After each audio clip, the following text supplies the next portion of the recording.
तमिलनाडु में अरावण देवता की पूजा विशेष रूप से किन्नर समुदाय द्वारा बड़े ही श्रद्धा भाव से की जाती है।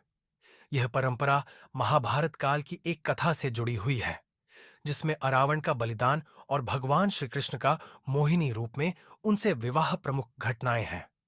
इसी कारण किन्नर समाज आज भी अरावण देवता से प्रतीकात्मक विवाह करता है और उनसे प्रार्थना करता है कि अगले जन्म में वे सामान्य जीवन प्राप्त करें।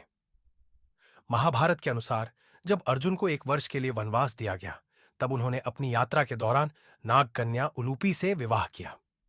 इस विवाह से अरावण नामक पुत्र का जन्म हुआ। अरावण जब युवा हुआ तो वह अपने पिता अर्जुन से मिलने आया, लेकिन उस समय महाभारत का युद्ध चल रहा था। अर्जुन ने अपने पुत्र को युद्ध में भेज दिया। युद्ध में विजय के लिए मां काली को एक राजकुमार की बलि अर्पित करनी थी। जब कोई भी आगे नहीं आया, तो अरावण ने स्वयं अपने प्राण अर्पित करने का निर्णय लिया, लेकिन एक शर्त रखी। वह अविवाहित नहीं मरना चाहता था।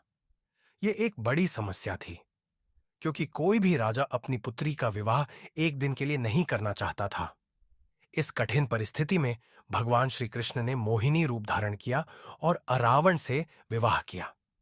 अगले दिन अरावण ने मां काली के चरणों में स्वयं का शीश अर्पित कर दिया। उनकी मृत्यु के बाद श्री कृष्ण, जो अब मोहिनी रूप में उनकी पत्नी थीं, अरावण के वियोग में शोक करने लगे। चूंकि श्री कृष्ण, जो पुरुष थे, स्त्री रूप में अरावण से विवाह करते हैं, इसीलिए किन्नर समुदाय, जो समाज में स्त्री रूप में पुरुष माने जाते हैं, अरावण देवता से विवाह की यह परंपरा निभाते हैं।